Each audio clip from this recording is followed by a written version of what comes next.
on location. Before I get started, I want to say thanks to my sponsors who support veterans, Joyce Asack of Asack Real Estate and Mark Holmes of Reaper Detailing and Power Washing. Don't get clean, get Reaperfied. Oscar Mike Radio is part of the Hubazoo Network. You can find out more on hubazoo.com. So this is a follow-up to an earlier podcast I did where I talked to Ken Baderser, Jerry Lynch, and Armand Perot. Jerry and Armand are Vietnam-era veterans who served in Vietnam. Ken is the Veteran Service Officer for the city of Attleboro, Massachusetts. And as I talked about during that podcast, they were bringing the moving wall into Highland Park for people to see and view. And it had been a truly a unique situation where the community really came together to make this happen. And I'm pleased to be here right now. I'm here at Highland Park. This was a golf course, a private golf course that went under and the city of Attleboro acquired. And they've taken this golf course and made something very unique with it. The behind me is the wall, which is why I'm here. I've been down here a couple of times previously. I'll get to that in a minute. But today I'm here and I'm watching people observe the wall, come and check this out, and be a part of this experience. And so what you're seeing here is the wall is a 50% scale replica of the static wall in Washington, D.C. And so between community leaders, state leaders, community activists, they all got together and said, we want to bring this back to Attleboro. And they've done such a wonderful job with it. I've been here. I was here literally 8 hours ago at night to get a feeling about that. And I'm here now, and I've been, talking to people and watching what's going on. And I kind of just want to, close this loop on this. So why is the wall important? And I get asked that a lot, and I believe it's important because how veterans are treated now is very different than how they were treated, when they came home from the Vietnam War. There was no people walking up to men and women in service uniforms getting thanked for their service. Jerry and Armand told me stories about how they were treated when they came home, and it was a very difficult thing for them to come to grips with. That's not the case now. Attleboro really went out of their way to make this happen, and how it came together and how everybody pulled together. And I just want to say thank you to all the businesses and individuals and people who served on committees, who donated food and water and tents and support. Last night, the volunteer groups was saying this whole entire area was covered, with grass that hadn't been, kept up. The city's still trying to bring this on board, and landscapers came out and within a week had this looking pristine and in great shape. And it's really a beautiful monument to come down and see with your family, with your children, with veterans who are here, and I can't say enough good things about it. So again, how I got here is I did the podcast, and it's on OscarMikeRadio.com. It's on everywhere really, and talking to these gentlemen who served in Vietnam, they start opening up about how their experience still affects them now. And Ken said, if you want to come down and set up, you can come down and set up. And I'm like, okay, I'd love to. And I wanted to come last night. A lot of people tell me, well, there's no one who comes down these things at midnight, 1 o'clock in the morning. I'm like, you'd be surprised. You would be surprised. And I got here right around 11:30 and walked around. And I didn't want to take any pictures close up last night. I will not be taking pictures. today or video close up, because this is these individuals' time to either remember, who was lost that they served with, or their time to observe this up close and personal. And I do not want to be a distraction or impact that. I just don't. But still, seeing it at night is a very different feeling from seeing it today. And there were people coming at midnight and 12:45, 1:15 in the morning to experiencing this in their own way.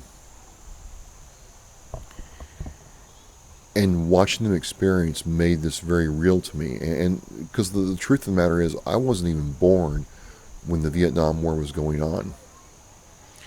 And also, I've had to really reflect, because I've said this before, is a lot of what my children know about Vietnam is not from history taught in school, or even me talking about it. A lot of it, and I'm embarrassed to say this, they learned more about Vietnam from Call of Duty, Black Ops, and Call of Duty than they did in school. Like, they don't understand why some veterans have an issue with, Jane Fonda, and they're respectful. And when they're exposed to this, they're all over it, but it's not really a thing to them like it is to other people. So it's really encouraging to see parents bringing their children down today to watch this. It's really encouraging. But I wanted to come last night to show the contrast in the wall at night versus day. And there were volunteers here. By my count, there were 8 people at 1 o'clock in the morning ready to provide assistance, whether that was, parking, logistics, restrooms, so on and so forth, and helping you find the name on the wall. And a lot of people need help around that. So if you had a name, and I did, they were able to tell me right where it was. And they were happy to be here. This wasn't just something they had to do or felt like they were roped into doing. They wanted to be here last night. They were members of the Attleboro community, and they wanted to show people that they cared. And these volunteers are not getting paid. There's no compensation. It's just simply a way for them to be connected with this event. So, again, I'm down here at Highland Park in Attleboro, Massachusetts. The wall was here from the 26th of September to the 30th. And, I got here on Thursday for the ceremony. And, usually I'm very prepared, but Thursday I was not. I did not check the weather. It was absolutely pristine like this on Thursday morning. I thought, I'm fine. I have nothing to worry about. It's all good. There's no way this is going to be a bad day. And as I'm driving up 495 north to 95, I started noticing the clouds roll in, and I'm like, oh man. I mean, this can't be New England. I mean, there's no way it would rain during this thing.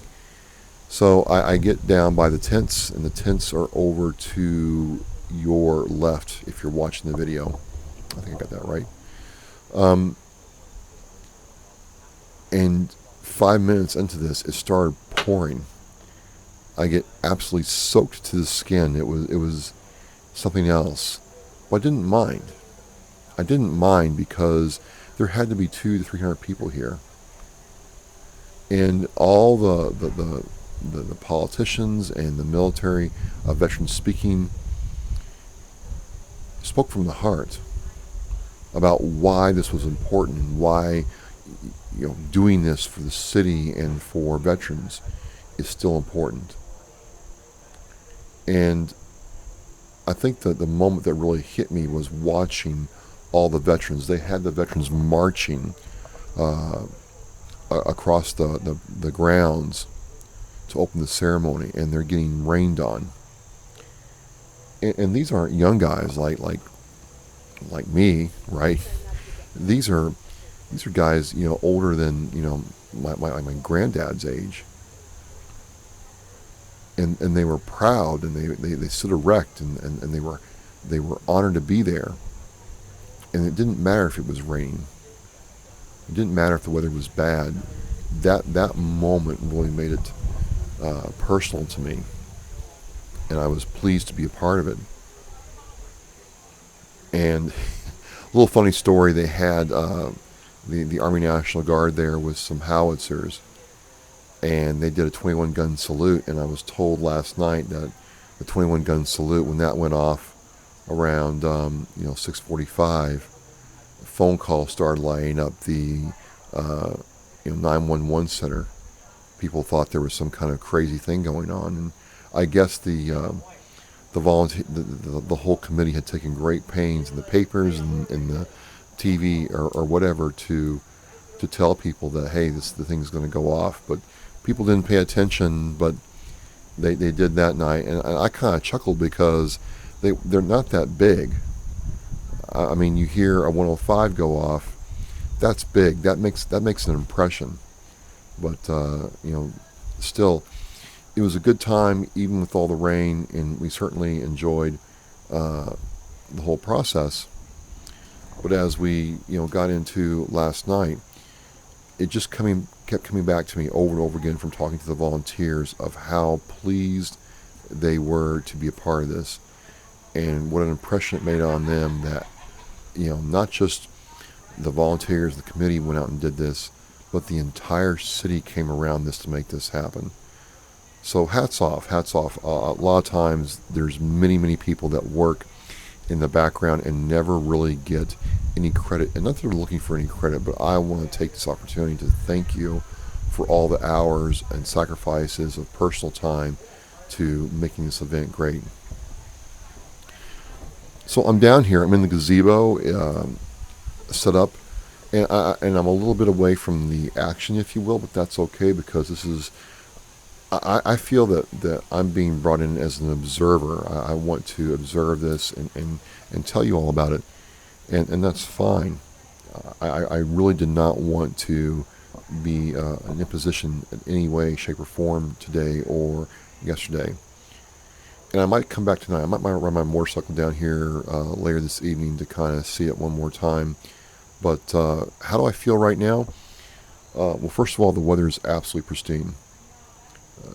And people are coming out in droves. I got here around right at 8:45, 9 o'clock, and it was not that much activity. But as the day has gone on, people kind of been coming in waves. You can tell they've gotten up, had their breakfast or dunks, and they're checking this out. So people come in, they walk around, they go up to the tents, which again are further down on your left if you're watching this, and there's volunteers. There's shirts for sale. I'm wearing this shirt. Don't know if you can see it with the lighting. This is not really I should have lighting here, but I'm learning how to use this video stuff. But there's shirts for sale in the olive drab or the gray. And it goes right back in supporting this. There is a cost to do this, and it's not done free.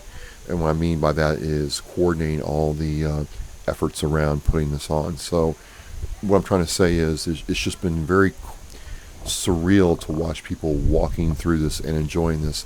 And one of the things that really sticks out to me is I've seen the wall in DC, and it's just big. For what it is, there's over 58,000 names on that wall.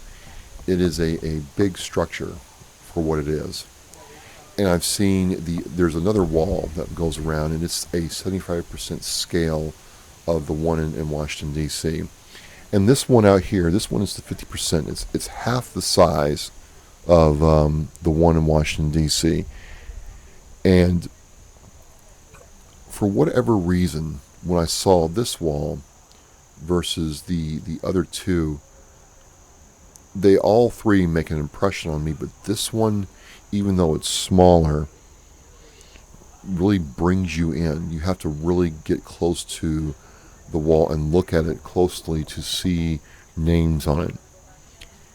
So for whatever reason, this wall made a really profound impact on me versus the other two.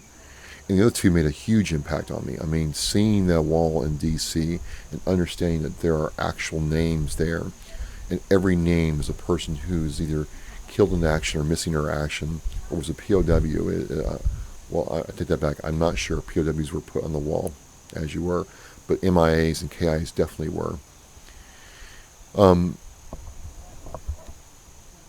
Just to see it now, and to see the POW flag there and our flag and the Massachusetts, flags around, it's just been incredible.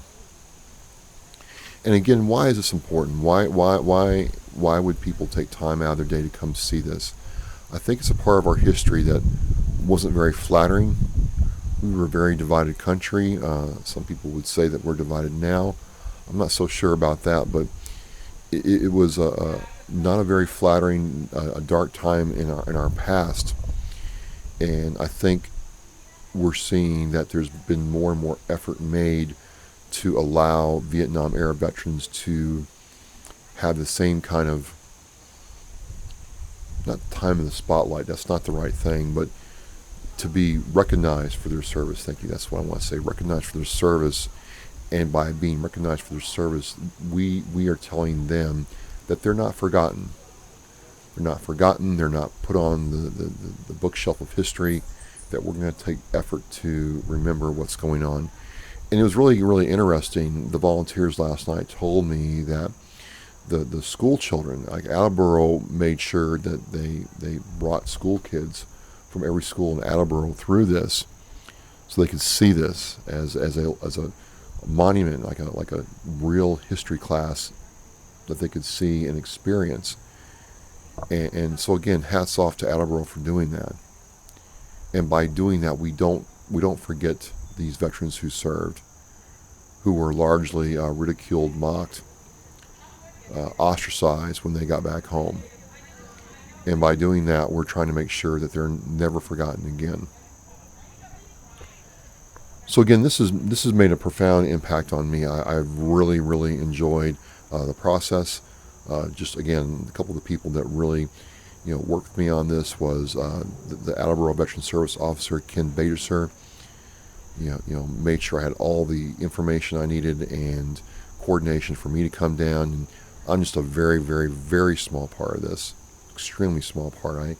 I didn't really do anything to make this happen, but it's certainly been a privilege to be here to talk about it. I want to say thanks to Scott Dominici, who served on the committee, and I know Scott, and Scott wanted to make sure that I was there on Thursday night, and he tried getting the umbrella over my head, but getting anything on my head is a challenge on any day of the week, Scott. So again, thank you for all your efforts on this. And then last night, all the people I talked to, Brianna, saw me and said hello, and we started talking. She introduced me to other volunteers who, started talking to me a little bit. And I'm going to put some of those clips at the end of this video so you can see that if I get that worked out right. But even if I don't, it's just been great to see. And so if you're watching this and, or you're checking out the podcast and a wall comes through your city, whether it's this wall or another wall, or you're in Washington, D.C., and you get a chance to see something like this, please, please, please make the time to go and check that out. Make the time to understand that each name is a family member that will not ever come home and did not come home. And it will change your life. And I'm not trying to exaggerate. I'm not trying to, sensationalize this, but everybody I've talked to who's ever gone to any of the walls say the same thing. It had a profound effect on their life, and it made them look at military service differently. So I'm going to shut this down. I may come back if a couple people want to come out and talk to me. So people are kind of walking by like, what's going on there, but that's fine. I'm totally okay with that. I did not want to be in a position or take away from what's going on out there. I simply am pleased that I'm allowed to observe it and provide my thoughts. I'm Travis. This is Oscar Mike Radio, and we are on the move.